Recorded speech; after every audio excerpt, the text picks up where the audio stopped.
Chapter 4. The Vow of Celibacy. Devavrata found his father suddenly different. Gone were the happy days of perfect companionship. His father would not talk to him even as he was lost in thought. The prince tried his best to make him disclose the cause of this despondency, but his attempts were fruitless. The king lost interest in everything, even in his favorite pastime, hunting. At long last, the king spoke to Devavrata one day. He said, "In this great house of the Kurus, you are an only son. You are, to me, more than 100 sons put together. Nor am I keen on marrying again, but I am worried about the fact that you are an only son. It is like having one eye. God has granted you a long life, I know it, but my mind is clouded. The wise say that having only one son is like having no son at all. You are a great warrior. If anything should happen to you in one of the wars, the great lineage of the Kurus will be without an heir. It will be destroyed. This has been the worry which is working havoc in my mind." The prince stood silent for a moment. Then he walked away without speaking a word. Devavrata went at once to the charioteer of the king. His intelligence had penetrated through the screen of words that his father had created. He accosted the charioteer in his direct manner. He asked, "You are my father's friend and confidant. Tell me, who is this woman who has captured my father's heart? Tell me at once so that I can do the needful and make him happy." After much hesitation, the charioteer said, "My lord, the king may not approve of my telling you. The woman is the daughter of a fisherman. She has annexed your father's heart." The king asked her father for the hand of his daughter. He refused to grant the king his wish unless he acceded to his condition that the son born of his daughter should be installed as the king on the throne of the Pauravas. Your father thought of you. Not being able to do the unthinkable, the king returned to Hastinapura. Without telling his father, Devavrata set out towards the forest. He reached the dwelling place of the fisherman. The woman whom his father loved was there near the bank of the Yamuna, tying up the boat.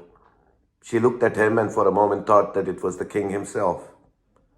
Devavrata saluted her and asked to be taken to the presence of her father. The fisherman greeted his guest with all due respect. Without any preamble, the prince spoke. "I hear that my father, the great monarch of Hastinapura, is smitten with love for your daughter. What else do you want? Do you think you have not been honored enough when the king of the entire world comes to you asking for a favor? You have, I heard, the audacity to refuse him his heart's desire."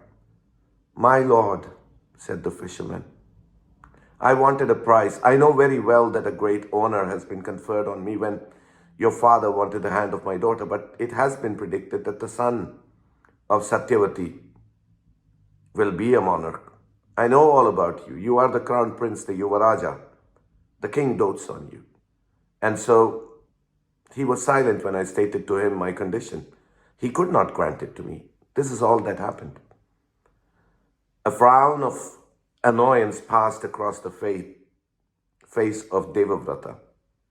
That his dear father should have wanted something and could not get it was a thing he could not imagine. He said, "You want your grandson to be the king after my father? So be it. I will renounce my claim to the throne. Now, are you satisfied?" The young prince, the hope of the world, amazed the fisherman by his words. A look of unbelief came to the eyes of the fisherman. He was dumbfounded at the casual manner in which this young prince renounced the throne. He smiled and said, "My lord, you are indeed a true prince. Your father's happiness means everything to you. In your nobleness, you have renounced the throne, but how can I be sure that your sons will be just as selfless as you are? What assurances have I that they will not contest the claims of Satyavati's son? The prince was shocked at the extent of the man's cupidity.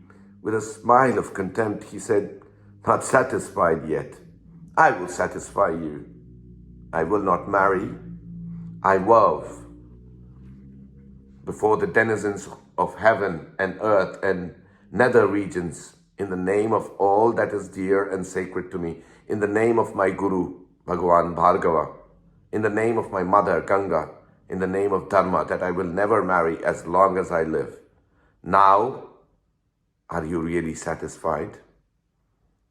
Flowers rained on him from the heavens. The word Bhishma resounded from all quarters. So terrible was the vow he had taken.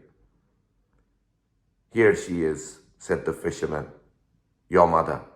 He brought Satyavati. He stood her before the prince. Devavrata saluted her, placed her in his chariot, and rushed towards Hastinapura. Devavrata hastened to the presence of his father. He presented the young woman to him and said, "Father, I have brought her for you. Please take her and shake off this despondency. Please be happy, Father." The sky was still resounding with the cry, "Bhishma, Bhishma." Shantanu heard all that had happened. He was stricken with grief. Perhaps his conscience smote him.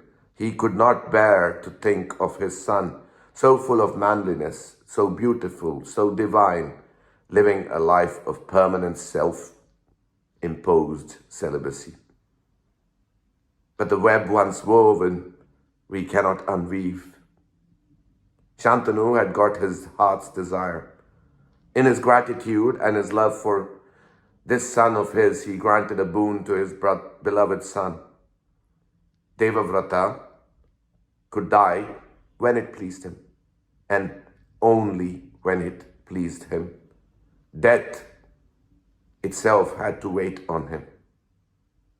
All the king's accumulated tapas was used up for this boon. In his own way, he was trying to make up to his son for all that he had missed in life. The marriage between Shantanu and Satyavati was celebrated. The king spent a few happy years with her. 2 sons were born to them. They were named Chitrangada and Vichitravirya. The years rolled by only too soon, and the king, now grown old, passed away in course of time and was gathered to his forefathers. It was now evident that Devavrata, better known as Bhishma, had to bear the burden of the kingdom. Prince Chitrangada was too young to be entrusted with the kingdom. Bhishma installed him as the Yuvaraja and acted as regent for him. Bhishma spent several uneventful years thus. Nothing remarkable happened. But all of a sudden, tragedy struck like a thunderbolt. There was a Gandharva king called Chitrangada. He did not relish the idea of a mortal having his name.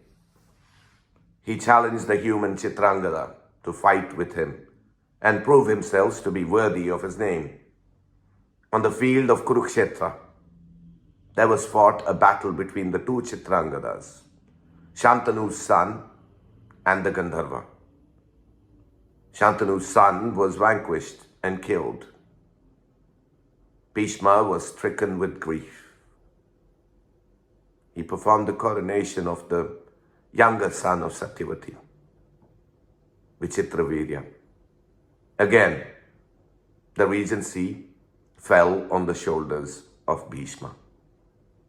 He ruled the kingdom in the name of his brother, or stepbrother. The people were very happy. Everyone was happy in Hastinapura under the rule of their uncrowned king, Bhishma. This brings us to the end of chapter 4. of the Mahabharata, written by Kamala Subramaniam in English. For more episodes, stay tuned to Storytime with Rajesh. This is me, Rajesh, signing off. Ciao.